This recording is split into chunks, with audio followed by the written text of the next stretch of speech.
ሐሳብ ከህሊና የሚበቅል ጽንሰ ሐሳብን መቀበያ ነው ሲል ያብራራል መዝገበ ቃል። ዓለም ላይ የምናያቸው እያንዳንዱ ለውጥና እድገት መነሻው ሐሳብ ነው። ኢትዮጵያውያን አገር የምትጎዳው አስበው መናገር ሲገባቸው ተናግረው በሚያስቡ ሰዎች ነው ይላሉ የሐሳብን ትልቅነት ሲገልጹ። ኔልሰን ማንዴላ በአንድ ወቅት ከፍ አድርጌ ቦታ ሰጥቼ የምደሰተው ሁሉም ሰዎች ተስማምተውና እኩል እድል ይዘው የሚኖሩበት ዲሞክራሲያዊ እሳቤ መኖሩ ትዝ ሲለኝ ነው ሲሉ ስለ ሐሳብ የገለጹት አባባል የሚዘነጋ አይደለም። ሀገራትን የሚመሩ መንግስታት በሐሳብ ላይ የተመሰረተ እሳቤን ማራመድ ካልቻሉ ሰላማዊ ሀገር ለመምራት ይቸግራቸዋል። እንደ አሜሪካ ያሉ ሀያላን ሀገራት ግጭቶችና አለመግባባቶችን አለፍ ሲልም የስልጣን ሽግግርን በሐሳብ ሙግትና ንግግር መፍታት መቻላቸው ኢኮኖሚያዊና ፖለቲካዊ ሀያልነታቸው እንደተጠበቀ መቀጠል እንዲችሉ ስለማድረጉ ማሳያ ነው። ሐሳብ ከሌለ ሁሉም ነገር ባዶ ነው ይላሉ ጠቅላይ ሚኒስትር ዶክተር አብይ አህመድ። ሐሳብ ከሌለ ራሽናልና ሎጂክ የለም። ይሄ ነው የመደመር መንግስት የተሸከመውን ቀንበር የተሸከመውን ኃላፊነት በብቃት ሰርቶ ትውልድ እንዳያሻግር የሚያደርገው በሽታ ይሄ ነው። ሐሳብ የምርጥ ነገር ዘርና ስርና ዘር ሳትቀበል ግንድና ፍሬ ለመልቀም መሞከር ውጤታማ አያደርግም። በመደመር መንግስት መጽሐፍ 12ኛ ምዕራፍ ላይ ሐሳብ አልቦ ፖለቲካና ፖለቲከኞች መፈጠር ከተዘበራረቀ የፖለቲካ ትርክት ጀምሮ የተበላሸ የፖለቲካ ባህል፣ የተበታተነው የመረጃ የበላይነት፣ የውጥረት ፖለቲካና የዚህም ማስኬጃ የሚሆነው ያልነጠፈ ነዋይ ዋነኞቹ ምክንያቶች እንደሆኑ ተቀምጧል። የሐሳብ ፖለቲካ ልምምድ ታላቋን ኢትዮጵያ ለመገንባት ከፍተኛ ሚና አለው። በአንድ ሀገር ውስጥ የተለያየ ፖለቲካ አመለካከት መያዝ ጤናማ ነው። በአንድ ሀገር ውስጥ የተለያየ ፖለቲካ እይታና አቋም መያዝ ጤናማ ነው። ይሄ የተለያየ የፖለቲካ አመለካከትና እይታ ግን ወደ ጠረጴዛ ዙሪያ መምጣት አለበት። የሐሳብ ግብይቱ አካል መሆን አለበት።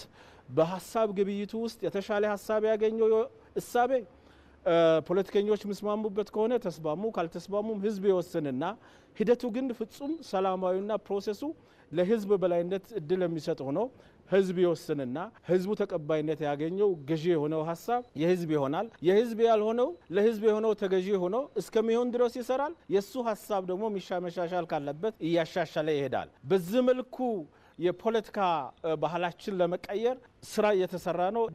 ሐሳብና ለሁላችን የሚሆን ትርክት መገንባት ያስፈልጋል። እንደዚሁም በብሔራዊ ጥቅሞቻችን ዙሪያ ላይም ተቀራርቦ መስራትን ይፈልጋሉ። የትላንት ስብራትን ጠግኖ ለማከምና ለመደመር እንቅፋት የሆነውን ሐሳብ አልቦነት ማከም አስፈላጊ ነው። መርከብ አፍርሶ ጀልባ የመስራት ግብር ግልጽ የሐሳብ አልቦነት ውጤት መሆኑን በተግባር አሳይቷል። ሰዎች የሚሰቃዩት ግን መርከቡን አፍርሰው ጀልባ በመስራት ነው።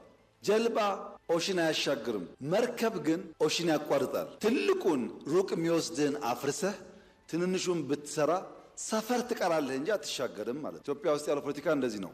መርከቧን ማፍረስ፣ ጀልባ መስራት፣ ሌላ የቆረጥክ እየመሰለህ እግርህን መቁረጥ። ሐሳብ አልቦነት ከውልደቱ እስከ እድገቱ የኃይል ፖለቲካ ሐሳቤ ነው። የመደመር መንግስት መጽሐፍ እንዳሰፈረው የዲሞክራሲ ስርዓት ሽግግር የተቋማት የማስተዳደር አቅም መዳበርና ለፖለቲካ ማህበረሰቡ አዲስ የባህል ልምምድን ይጠይቃል። ችግሮችን ለመፍታት ከህዝቡ አፍ ችግሮችን መስማት እንጂ ጠመንጃ የሐሳብ አልቦነት ማሳያ ነው ይላሉ። የመጀመሪያው የፖለቲካ ቅድሚያ የሚሰጠው ፖለቲካል ሳይንሱ ነገሮችን በውይይት ፍታ ነው፣ በውይይት አቅርብ ነው እንጂ ለእያንዳንዱ ጉዳይ እየሮጥክ ወደ ጫካ ሄድ ወደ ምናምን የሚል ነገር አይደለም። ይሄ ለውጥ አያመጣም። ራሱ ለውጥም አላመጣም እኮ። እንግዲህ ለዛ ሁሉ ሺህ ዓመታት እኮ መንግስትን በሰላማዊ መንገድ ቀይረን አናውቅም አይደለ? ከለውጥ ወዲህ ነው ለመጀመሪያ ጊዜ እኮ ነው በሰላማዊ መንገድ የስልጣን ሽግግር ያደረገችው ኢትዮጵያ። በዚህ በለውጡ ነው፣ በቃ ሌላ ነገር አይደለም እኮ። ይሄ ታሪክ ሆኖ በጣም ያሳዝን ነው። ብዙ ድል ያስመዘገበች ሀገር፣ ብዙ ነገር የሰራች ሀገር መንግስቷን በሰላማዊ መንገድ ስታሸጋግር አልታየም። ያ የፖለቲካ ፓርቲዎች ይሄን ሁሉ መረዳት አለባቸው። ምንድነው ችግራችን?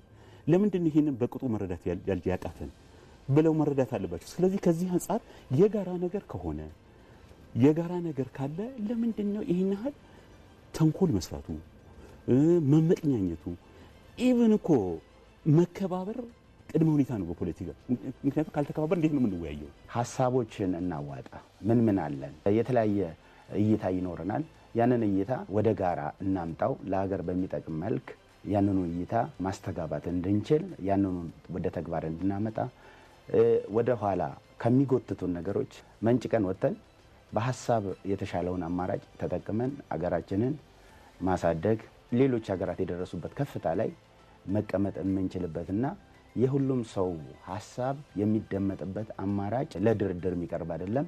ያም ደግሞ ለሰላም ጉልህ ሚና እንደሚኖረው በመጽሐፉ ተጠቅሷል። ኢትዮጵያን የማጽናት ሀገርን የማሻገር ኃላፊነት ያለው የአሁኑ ትውልድ ሐሳብ አልቦነትን ተጠይፎ መፍትሄ ላይ ያተኮረና ያለመ ትብብርና ፉክክር እንዲኖረው ማድረግ ይጠበቅበታል። ያኔ የሐሳብ የበላይነት ይሰፍናል። የሰለጠነ ፖለቲካም ለሀገር መድህን ይሆናል። የመደመር መንግስት መጽሐፍ የሚያስቀምጠውም ይህንኑ እንደሆነ ጠቅላይ ሚኒስትር ዶክተር አብይ አህመድ ይናገራሉ።